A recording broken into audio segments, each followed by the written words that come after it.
Yay, we're all here. This is the best, guys. That was so fun. Okay, so, it is happening.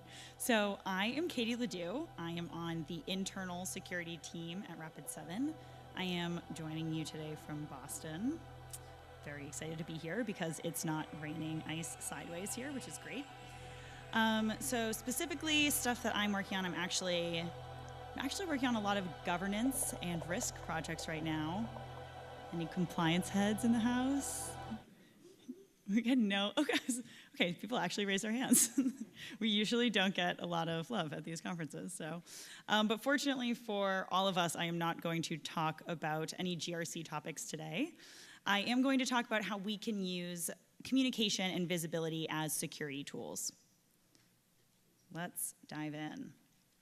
So a little background on why I chose to focus on visibility and communication. At Rapid7, my team, our internal security team, and the company as a whole have both been scaling pretty aggressively for a while now. And I've definitely observed firsthand how that makes getting messages out there a lot more complicated. So now that there are more of them and more of us, so fancy. Look at that visual. You can really get a sense of it now, right? We can't rely on word of mouth or an occasional mass email to make sure that the messages that we want to communicate are getting out there in a way that's consistent and effective. We really have to put thoughtful processes in place to do that now. So I want to share a little bit about my approach to learning about this subject. As I touched on in the last slide, I have a little bit of experience in this area in the sense that I have learned from my own personal failures. But I am on a security team at a security company. So there's a lot more organic awareness of my team and my team's goals than there are at most companies in other industries. Obviously, Rapid7 sells to security professionals. There's a lot of people who spend a lot of time and energy making sure that people from all different parts of the organization understand what our teams do and our hopes and dreams. And I have to imagine that that's not happening at retail companies or pharmaceutical companies, et cetera. So to get a more complete sense of what it really looks like when security teams are interacting with the rest of the business, I just talked to as many different people as I could in different industries and different sized companies.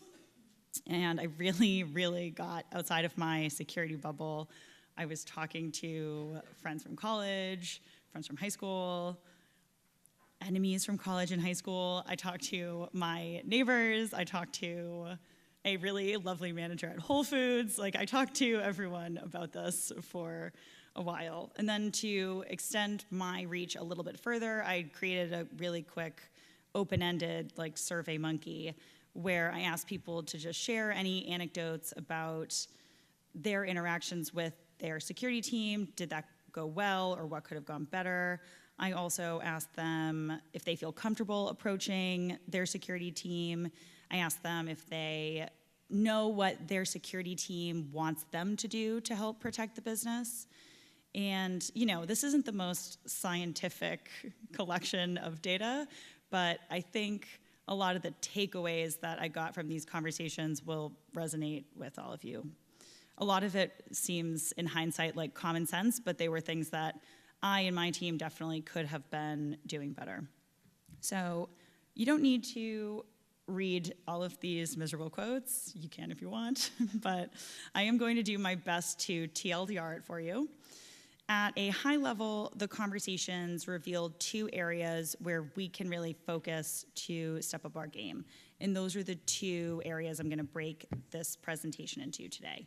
So first, we need to increase our visibility. We want to make sure the rest of the organization knows where to find us, and we want to make sure that we are operating alongside them instead of just waiting to get looped in when something is on fire. And secondly, we need to communicate effectively. So I could make sure that I was super visible and everyone in the company knew who I was by sending 15 mass emails a day, but I wouldn't call that particularly effective communication. So in the second half of the presentation, we'll talk about ways to make sure that our communications are really having their desired effect. So we're going to start with that visibility piece. Perhaps unsurprisingly, a lot of the people I talked to didn't know anything about their company's InfoSec teams, and a lot of people didn't know what InfoSec was at all. And again, a lot of these people are my close friends and immediate family members, so that is disappointing. One individual I talked to who works at a large hedge fund told me that his company definitely does not have an information security team. Non-existent was the word that he used. So I definitely thought that was worth digging into. Like, great opportunity. If any of you are interested in hacking a hedge fund, I've got a good spot for you. But a quick LinkedIn search told me that that is not the case at all. They actually have a very sizable information security team, and they are in the same office as the person who I interviewed. And I basically got that same story over and over. There's just clearly a visibility problem. So let's talk about how we can fix that problem. Well, actually, first, let's talk about why it's a problem in the first place. If people don't know we exist, they're definitely not coming to us with questions, and they're a lot less likely to tell us when they see something that just doesn't look right. And I'm sure I could have found a stat about how many incidents are uncovered because someone reported something that just looked a little gross, but I don't think I need to. I think you guys all know that that's how a lot of big problems get discovered. And also, being visible to the rest of the company is really important when we are competing with other business units for resources. So if other people in the company, and especially executives, have more visibility into what we're doing and how we add value, it can be a lot easier for us to get that sweet, sweet cash. And anyone who saw this on the front page of Reddit last night around midnight knows that I really waited until the last minute to practice this and still made time to check Reddit every 10 minutes. But it was like really timely. So, what do we do to increase visibility? We can definitely start by hanging out with people in real life. So I did a version of this presentation once before at B-Side San Francisco, and I legit got booed when this bullet came up. Like, y'all hate people, which like I get, because people are definitely garbage for sure. But unfortunately, I do think that forming trusted relationships with people in other parts of the organization, whether we like it or not, is part of a healthy security organization. So a lot of people, please hold. A lot of people think of us as gatekeepers that they are scared of getting in trouble with. So if we can get them to think of us as like a trusted partner they love working with, that's amazing. But even if we can just get them to think of us as an acquaintance that they're comfortable sending a quick question to, that is a win, and I'll take it. So I would argue that there is a business case for attending the company happy hour. And there might even be a business case for having your team or your department host a happy hour or another event. It doesn't have to be a drinking event. You can do something else that's fun that just gets you to mingle with people that you don't normally interact with on a day-to-day basis. So if you're just looking for an excuse to have like a sweet party, this is your business reason. Another suggestion I got from one of the interviewees is crashing other teams' meetings. So this person I interviewed has a status update meeting with his team every Monday, and he said that about once a month, someone from IS or IT joins that meeting, just listens to the updates on what everyone's working on, sees if there's ways that they can help, answers any questions people might have, and he found this really helpful. Obviously, you're not going to be able to do this with every team in your organization, but if there's one team that you want to partner a little more closely with, this might be a good way to do it. Other excuses to get in front of people in real life might include hosting regular lunch and learns or working from another office. So I'm here for this conference, and I'm actually going to be staying in Austin for a couple days to go to Rapid7's Austin office. And I'm sure during that time, I'm going to learn a lot about what people are working on there and hopefully answer some people's questions, an opportunity that I wouldn't have necessarily gotten on the interwebs over Slack, et cetera. So, because I'm there and I'm forcing you to talk to me. So, but that being said, I have to be realistic about the fact that depending on the size of your company and the size of your team, face-to-face interactions just don't always scale. And some people just really, like, if you don't want to be with people in real life, there are ways to get around this. We can do this all on the interwebs. So one suggestion I got was creating a corporate wiki page that lists all the members of your team along with a short description of what each person is responsible for. And this helps people feel confident that they are asking the right person their questions, or the right people if it's a group of people. As someone with a super vague title, I really thought that this was a great idea because I think senior security analyst can mean literally anything. And there's actually other people at Rapid7 who have the title senior security analyst who have totally different jobs. A senior security analyst who works in our SOC protecting customers does not have the same job as someone on our internal security team. So I thought that was a pretty helpful tip. You can also consider whether anyone in your organization would benefit from blog or newsletter style updates. And this could be anything from an update on what your team is working on at a company like Rapid7. That's really helpful because the rest of the company is always trying to learn from what we are doing. In a different industry, it might just be updates on tips for operating in a secure way. It's whatever is relevant to your audience. And let's talk about how we are using chat applications. So emailing a whole security distribution list is a little intimidating. I find emailing one person I don't know intimidating. Email is weirdly formal. I'm not crazy about it. So it's obviously ideal if we can be available on casual channels as well, channels like Slack or Skype for Business. Or if you are the one company in the world that actually uses Yammer, you can be available on that. People love the Yammer burn. No one uses Yammer. Why does it exist? Everyone has it. No one uses it. So in addition to our InfoSec private channel that my team uses to talk to each other, we also have an InfoSec public channel where people can ask questions, they can post articles, they can share ideas. It's really helpful on a lot of levels. So first of all, sometimes people join and they see their question has already been answered, which is great. Sometimes people answer each other's questions, which is lovely. I can just sit back and watch other people do my job for me. That's a delight. And obviously communication works both ways. We've gotten awesome suggestions from the people in this group. If there's something that's not working for them, they can tell us and we can think about how to fix it.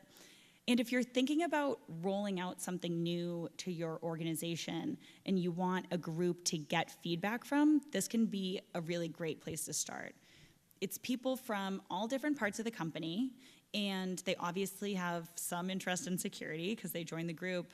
So they're probably pretty willing to engage if you want to throw an idea at them and ask for feedback. You can also monitor for keywords on tools like Slack. That's a great way to make sure you are part of the right conversations. I will now give you an example of when I did not do this well. So a while ago, I went to a different office and I discovered there was a pretty big miscommunication about a project that my team was working on. And we sorted that out in person. It was not a big deal at all, but I think I could have avoided the miscommunication altogether if I had been monitoring our public Slack channels for mentions of that project, because it was being talked about a lot. And that way, when people were discussing it, I could jump in and make sure that people had all the right information and just make sure that we were all on the same page. So I also think that this Slack monitoring example really highlights what I'm going for when I'm talking about visibility. We don't have to be disruptive, in everyone's face visible, despite the impression that Nick Cage might be giving you right now. We actually just want to be part of the process. So when we're not baked into these processes, we don't get looped in until there's a big problem. We come in, we clean it up, and then we disappear again. What we're going for is being involved and collaborating with other teams consistently so that we are involved in these things before they escalate into an issue. And I do need to note that while it's great to be super available and super involved, it's a lot of work. We have to be realistic about our bandwidth. So every time we open up one of these new channels, we have to consider, okay, do I have time to manage all these new notifications? Do I have time to monitor that IS Slack channel because we don't want people answering each other's questions if we can't keep an eye on it? Do I have time to reply to all these people sliding into my DMs? It's like a whole thing. It can be really stressful. So what we do to manage that process, that problem rather, is to integrate as many tools as we can. We have so many different things integrated with Slack. It's an amazing home base, and it really just helps us stay on top of everything instead of switching between applications all day. But honestly, the best tactics and the best channels for communicating with your organization, I just don't know those. You know better than I do. Maybe there's one thing on this slide that you can see is really going to be effective at your organization. I seriously doubt that anyone here is going to go implement all of these next week. But there is one strategy that we can all use that will help all of us when we are trying to increase visibility. Unfortunately, it is the least fun one. It is planning, but we all have to do it. So I'm trying to convince my boss to send me to LA, and I have been doing that for a very long time because I just want to go to LA. I have some friends there, like the comedy scene seems really interesting. It's like the weather is great. I have yet to find a business purpose for me to be there. I am still working on it. But, I do have to be realistic about the fact that leveraging spontaneous visibility opportunities is great. It is awesome that I get to stay in Austin for 2 days after this conference and hang out in our Austin office. But spontaneous visibility isn't going to have quite the same long-term impact and return on investment as more strategic planned engagement. So let's start planning. Really think right now about a type of involvement that would work at your company to increase visibility. I am going to use the example of implementing quarterly lunch and learns as we walk through this. You might be thinking of something else, but lunch and learns is just so simple that it seems like a good place to start. We're gonna start with a pre-mortem. So before you even get started, think about how this engagement could fail. So someone tell me why a quarterly lunch and learn wouldn't work at your company. People don't want to learn. People hate learning. I know, it's so true. That's so sad. No, that's such a sad reason for it to not work. Someone at B-Side said no free lunch, which is if you don't have the budget for free lunch, like, yeah, I'm not going to your lunch and learn for sure. Things that I had thought about before were, if you're a two-person team, a quarterly lunch and learn might not sound like a lot, but that's actually an enormous amount of work, and that could really inundate an already thinly spread team. Also, maybe your audience doesn't want to get their information that way. They don't have time to sit through an hour-long lunch and learn. They want something that's more to the point. So thinking about ways that this could fail before we get started is just a good way to avoid those future problems. Another part of planning is mapping these efforts back to goals, and this means two things. First of all, we want to include these efforts, these visibility efforts, in our goals, whether you're using just a sheet where you keep track of your quarterly and annual goals, or you're putting it on your roadmap. If we don't keep track of these things, they're going to slip through the cracks. And also, we can use our visibility activities to support other goals that we have.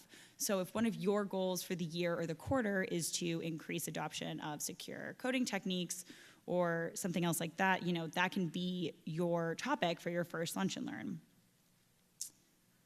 So let's move on to practice. Depending on what you're rolling out, you might want to start with a pilot group. In this case, I would probably do a Lunch and Learn with one team or one department before I rolled it out more broadly across the company.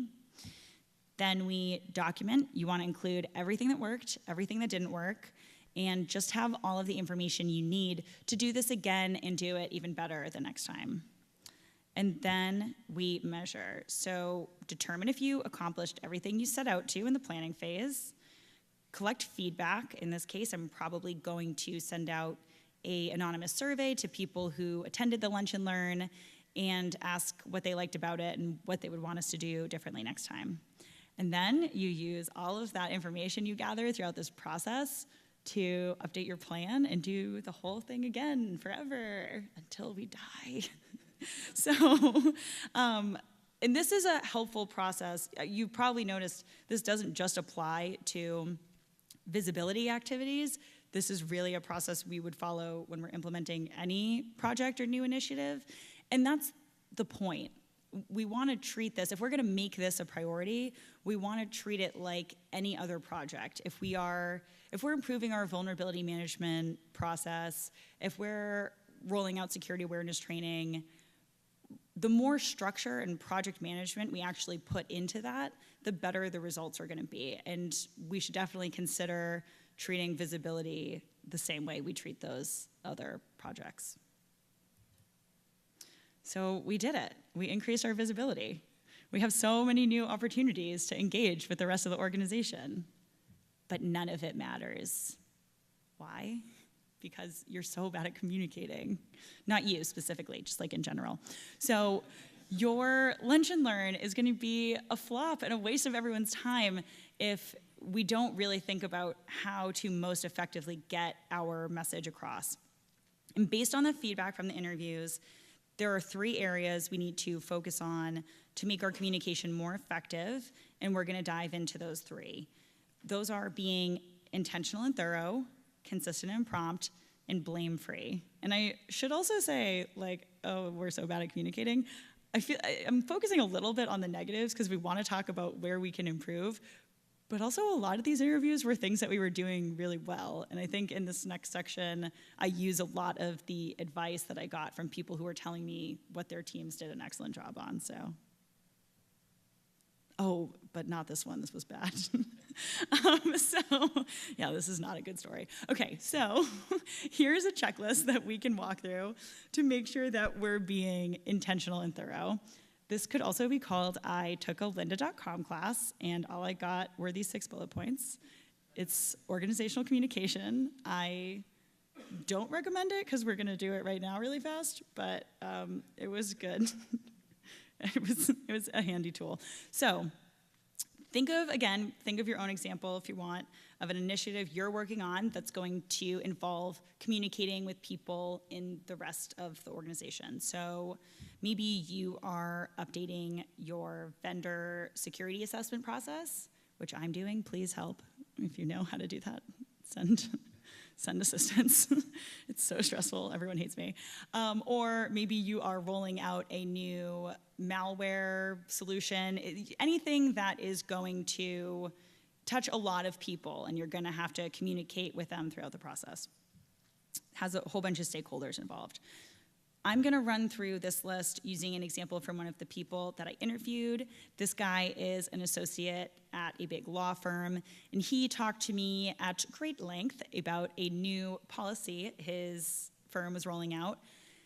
He now has to request access to his client files from information security, and it often takes them 3+ hours to grant him that access, and then that access expires after a certain amount of time.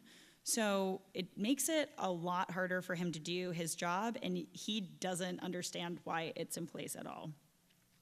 So let's imagine we are the security team responsible for rolling out this new process. Here's some stuff that we want to consider. 1, who is the receiver of this message? So we probably only need to send this message to people who access client files, only people who need to be involved. If we send messages to people who they're not relevant to over and over again, we can become white noise to them, and then when we have a message that is relevant to them, they might ignore us. And it's also just good security hygiene to keep some of these things on a need-to-know basis. And while we're considering who this receiver is, we also want to consider their priorities. So this guy just wants to do great work for his clients as efficiently as possible. And this definitely does not help him accomplish that. He told me when you're sleeping 4 hours a night and someone delays you getting started on a project by 3 hours, it's not a great feeling. 2, who would be the best sender? Your sender should be influential to the receiver. So let's say, totally hypothetically, that I'm a total joke and the open rate of an email from me would be under 2%. Maybe I need this email to come from my boss or someone else who's relevant at my organization. 3, what is the focus of the message? Just keeping this in mind will help you keep it succinct and you'll stick to the point. And the major takeaway should be very easy to identify, and if they need to take action, that should be super obvious. 4, how will it be interpreted? The way this interviewee interpreted this message, what he said was his security team didn't understand the business at all. If we take the time to explain how this policy could limit the ability of an attacker with compromised credentials to access customer data, it might make him a little less frustrated, and it would definitely make him less likely to try to circumvent the policy. And honestly, this process sounds pretty brutal. If you are an expert in privileged access management looking for a job, hit me up because I have a sweet lead. But I do have a hunch about what happened here. There have been a lot of new requirements in that industry, and honestly, in every industry. And sometimes when a new requirement or a new vulnerability pops up, some new risk, we have to put a solution in place that might not be ideal. And this sort of seems like a duct tape together, hopefully temporary solution. When that happens, I think it's good to communicate about it and let people know that there's something better on the horizon if that is the case. 5, is feedback necessary? And if so, have you explained how they can offer that feedback? So I was very surprised to learn that this very angry person had not talked to anyone about how angry he was about this policy. I think if they had offered a clear channel for feedback, he and a lot of other people who work there would have communicated why this process really doesn't work for them. And 6, what is the best channel? Email is the easiest and worst option most of the time. If you send out this happens all the time. If you send out a policy or a process in an email and someone starts 2 days after you send it, that's not helpful to them. We can send out an email to point people to resources, but if this is something that's going to be continually updated, and people are going to reference it continually, then it should live somewhere other than people's inboxes. And if you're sending out a critical communication that you really need the person to open right away, learn from the best phishing campaigns and call them and then send them a link because they're absolutely going to click it, right? So can use those strategies. So we've established how to be intentional and thorough. Now let's talk about being consistent and prompt. Consistency is indeed key. One of the mean quotes from the interviewees from a few slides back said, if I reach out to 3 different people on that team with a question, I will get 3 different answers. And I got a lot of stories like that where if they didn't like an answer they got from someone, they would keep asking people until they got an answer they did like if mom says no, then ask dad situation. So let's fix that. First, let's talk about staying on message. Flying members of your team out to other offices is definitely less effective if they don't know what message they are responsible for delivering. So it might be worth thinking about a few key things that you really want people in your organization to know about what they can do to keep the company safe, and just make sure everyone in your team is well-versed on those speaking points. Secondly, templates and documentation for all the things. This is another one that's like not fun, but so useful and something that I wish that I was better at. So you probably already have a template for company-wide security alerts. If you don't, definitely pull one of those together so people know what they're looking at as soon as one hits their inbox or wherever you deliver those. But anytime you're making a template, you probably want to think back to that last slide and that list of things that we want to consider when we're putting together a company-wide communication. We want to force whoever is filling out the template to really think through that list, especially if it is like an urgent security alert. The odds that we're going to forget one of those things is a lot higher because we're stressed. And also, even if you feel like you really have those down, you're really great at communication, eventually, as your team scales, this might become someone else's responsibility. And when you have a template in place, you'll be able to pass it right over and they can take over and have all the tools that they need to be successful in that. Definitely start building out an FAQ on day one. Or you can wait until the weekend before a new person joins your team, like I did, which was not a fun weekend. But you'll probably start with a private FAQ or your wiki pages, whatever you use. Ideally, down the road, you'll want to also have a public FAQ that other people in your company can access. But either way, this shared knowledge just makes things a lot easier, especially as you're onboarding people onto your team. And of course, there are ways to ensure we are being consistent and prompt through automation. So anytime we're doing the same thing over and over, we try to automate it. This has helped me so much because I no longer have to chase people down to complete their security awareness training or to complete their super fun SOX access reviews. All of that is automated now. So in addition to ensuring consistency, we write that one great notification email once and then everyone is getting that same message. Automating here saves a ton of time. And it also makes me feel like less of a jerk because I am not the one nagging them, it's the computer. Don't hate the security analyst. Hate the game. Yeah, yeah, nailed it. So good. Okay, great. So there's also a lot we can do with chat ops here. We can go a step beyond having those FAQ answers that we put together available for our team to use, and we can employ Slack bots to answer other people's questions for us. So if someone uses the phrase guest Wi-Fi in Slack, I can have a bot send them to the wiki page that we have about how we use and don't use the guest Wi-Fi. If we can use them for policy enforcement too, when someone posts something that looks like a secret API key, we have a bot that's just like, oops, did you maybe not mean to do that? So that's like a lot more helpful than me manually monitoring every Slack channel.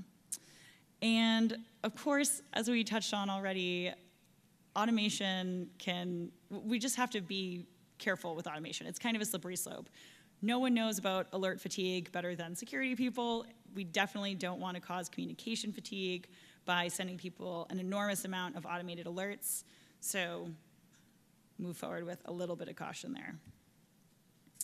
So we have explored how we can improve the quality of our communications by being intentional, thorough, consistent, and prompt. But what is this blame-free business? So I came across this topic in a blog post by Jacob Kaplan-Moss from last year. It was super interesting. He explored the blameful culture in InfoSec that focuses on individual failures rather than systemic ones. So let's look at a specific incident and see how it's handled differently by a blame-focused security team versus a blame-free security team. So a user clicks a link that he's not supposed to. This blame-focused security team just chalks this up to, it's a bad apple. He's an idiot, he didn't know what he was doing. Maybe we give him some sass and we close the ticket and we never look back. So that creates problems on multiple levels. First of all, of course, our engagement with that person was unpleasant and they're maybe less likely to report an incident next time it happens. And maybe the one that we think of a little less is that we didn't force ourselves to explore why the incident really happened, and we might have missed an opportunity to fix a systemic problem. So instead of looking for a person to blame, we might want to partner with that person and zoom out to figure out how this really slipped through the cracks. In this example, we can consider if we're doing enough end user awareness training, or if we maybe need to change up our email filters. Like, what can we improve together to stop this from repeating itself? If the only available vocabulary assumes that someone is good and someone is bad, when we frame the conversation like that, we're creating opposing sides. So instead, we're gonna try to move forward by thinking that something bad happened to us. How do we fix it moving forward? Always have to end with something like a little fluffy, but isn't that kind of nice? So that's really the same reason we don't include names when we perform a root cause analysis. Guys, ready? I'm so excited. Don't get blame, get solutions. Get jokes. So good. Okay, so I don't expect every strategy in this presentation to work for everyone. Hopefully you got one or two things that'll work at your organization. I definitely learned a lot talking to people that we've started rolling out Rapid7, and we still have a lot of work to do. So, like, definitely keep me posted on your visibility and communication progress, and I will do the same. And also, I tweet dank memes, so follow me. Yay, it's done. Okay.